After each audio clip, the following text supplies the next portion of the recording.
अच्छा भाई, यहाँ आपको एक स्प्रिंग दिया गया है। स्प्रिंग नहीं होता, स्प्रिंग होता है। स्प्रिंग है और उसके आगे एक मैस लगा हुआ है, और ये अभी ऐसी पोजीशन में है जहां मैस स्प्रिंग पे और स्प्रिंग मैस पे कोई इजाफी फोर्स नहीं लगा रहा, यानी यहाँ कुल कुव्वत, नेट फोर्स सिफर है। ये पोजीशन कहलाती है इक्विलिब्रियम। एक सेकंड, इक्विलिब्रियम पोजीशन। उर्दू में अगर आप इसको कुछ कहना चाहें तो आप मेरा ख्याल है कि इसको कह सकते हैं मकाम तवाजुन, यानी जहां सब चीज़ें बैलेंस्ड हैं, मुतवाजिन हैं। अच्छा जी, अब मुतवाजिन इसलिए है कि कोई इजाफी फोर्स नहीं लग रही।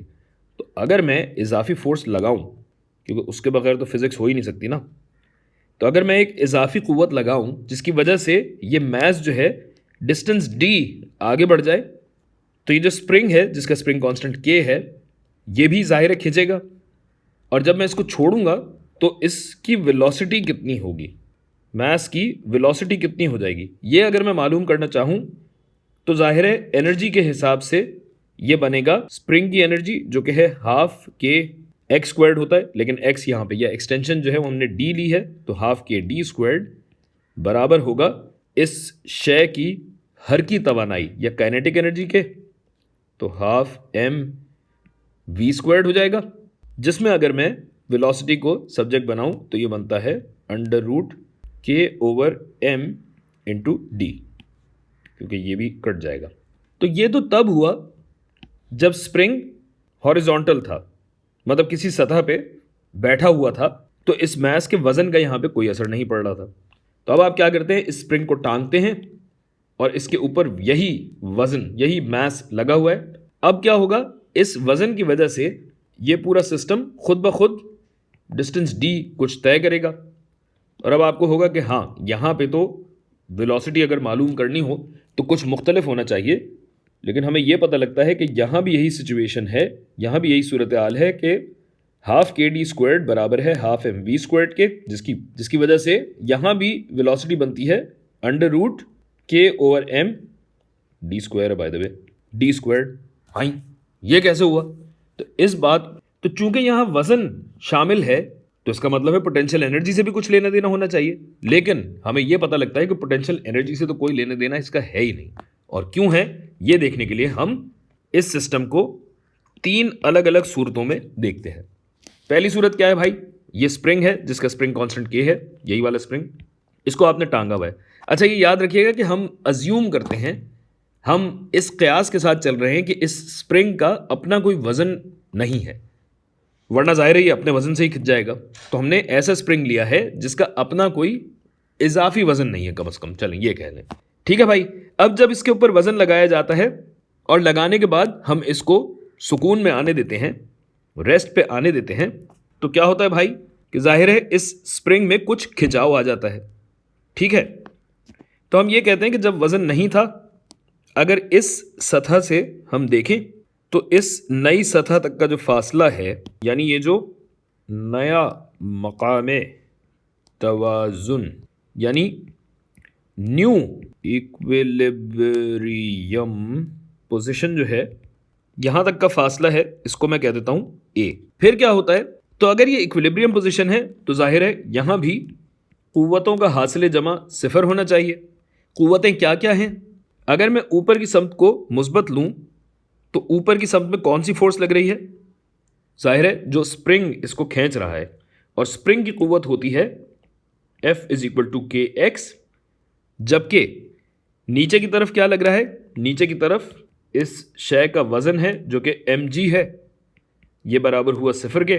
तो अब ऐसा करने से जो एक्सटेंशन मेरे पास आई है, जिसको अगर मैं, जो कि दरअसल ये x है, तो x को अगर मैं सब्जेक्ट बनाऊं यहां पे, तो x बराबर आता है mg बटा k के, और इस फासले को मैंने नाम दिया है a, तो मैं यहां लिख देता हूं a। सही है, और इस हिसाब से के ए बराबर होगा वजन के, के A is equal to M G. ठीक है भाई, अब क्या होता है कि अब मैं इस मैस को नीचे खींचता हूं, नीचे खींच के इसको इस सतह तक ले आता हूं, इस फासले को मैं कहता हूं बी, और अब यहां से मैं अपने सिस्टम का आगाज करूंगा, तो मैं इसको इब्तिदाई या इनिशियल पॉइंट कह देता हूं। जबकि ये जो इक्विलिब्रियम पोजीशन है ये मेरी हतमी पोजीशन होगी एनर्जी के हवाले से अगर देखा जाए। यानी मैंने जब इस स्प्रिंग को इतना खींचा तो मैंने इसको इब्तिदाई एनर्जी इतनी दे दी, और एनर्जी जब ख़त्म हो जाएगी तो जाहिर है ये अपने इस इक्विलिब्रियम पोजीशन पे, मकाम तवाज़ुन पे वापस आ जाएगा। तो ये फाइनल पोजीशन हुई। अच्छा जी, तहफ़्फ़ुज़ एनर्जी के तहत ये है कि जो मैंने इब्तिदाई तवानाई दी है ये हतमी तवानाई के बराबर होनी चाहिए। तो इब्तिदाई तवानाई क्या है भाई? ये वो कुल क़ुव्वत है जो स्प्रिंग इस इब्तिदाई पोजीशन पर लगा रहा है, और स्प्रिंग की क़ुव्वत आप जानते हैं कि होती है half into spring constant into खिंचाव का मुरब्बा। तो खिंचाव टोटल कितना है? ए जमा बी, टोटल खिंचाव ये है। क्योंकि स्प्रिंग पे जब कोई फोर्स नहीं थी तो ये इसकी ओरिजिनल पोजीशन थी। तो ए प्लस बी का कुल स्क्वायर, ज़रा रंग बिरंगा काम करते हैं। ए हमने आपको नीला दिया था, बी हमने आपको हरा दिया है, तो ए प्लस बी होल स्क्वायर्ड, ये बराबर होगा हतमी तवानाई के। अब हतमी तवानाई क्या है भाई? हतमी तवानाई आपकी यहाँ पे आ रही है, जिसका मतलब है कि एक तो ये स्प्रिंग आपका इतना खिंचा हुआ है, जिसका मतलब ये है कि हाफ के ए स्क्वायर्ड तो होगा, जो कि सिर्फ स्प्रिंग की तवानाई है, स्प्रिंग में स्टोर्ड एनर्जी है। दूसरे ये कि सिस्टम चूंकि हिल रहा है, चल रहा है, लिहाजा आपके पास हर की तवानाई होगी, काइनेटिक एनर्जी होगी हाफ एम वी स्क्वायर्ड, जमा ये जो पूरा फासला दोबारा तय हुआ है तो यहाँ पोटेंशियल एनर्जी का बदलाव है, गोया ये एम जी बी भी यहाँ जमा होगा। ठीक है, तो अब ज़रा जो चीज़ें सहल करने की हैं उनको सहल करते हैं। हाफ के ए स्क्वायर्ड जमा 2ab जमा बी स्क्वायर्ड बराबर होगा हाफ के ए स्क्वायर्ड जमा यही हाफ एम वी स्क्वायर्ड जमा एम जी बी के, ये हुआ हाफ के ए स्क्वायर्ड जमा हाफ में ये और ये कट जाएगा तो के ए बी जमा हाफ के बी स्क्वायर्ड, और ये बात बराबर होगी इस सब के, जिसमें से ये तो सीधा सीधा कट गया। जबकि आपने ये देखा ये के ए जो है ये एम जी के बराबर है, तो यहाँ पे हम डाल देते हैं एम जी इंटू बी, गोया ये पोटेंशियल एनर्जी वाला तो हिस्सा ही कट गया। यहाँ आपकी बात का जवाब वैसे ही आपको मिल गया है कि पोटेंशियल एनर्जी का ताल्लुक जो है वो दोनों तरफ एक दूसरे को कैंसिल आउट कर देता है, ख़त्म कर देता है। तो ले दे के हमारे पास वही सूरत हाल बचती है कि ये जो हाफ के बी स्क्वायर्ड है ये बराबर है हाफ एम वी स्क्वायर्ड के, और इसका अगर मुवाजना इस शुरू वाली चीज़ से करें तो यहाँ भी यही था, half K D squared is equal to half M V squared.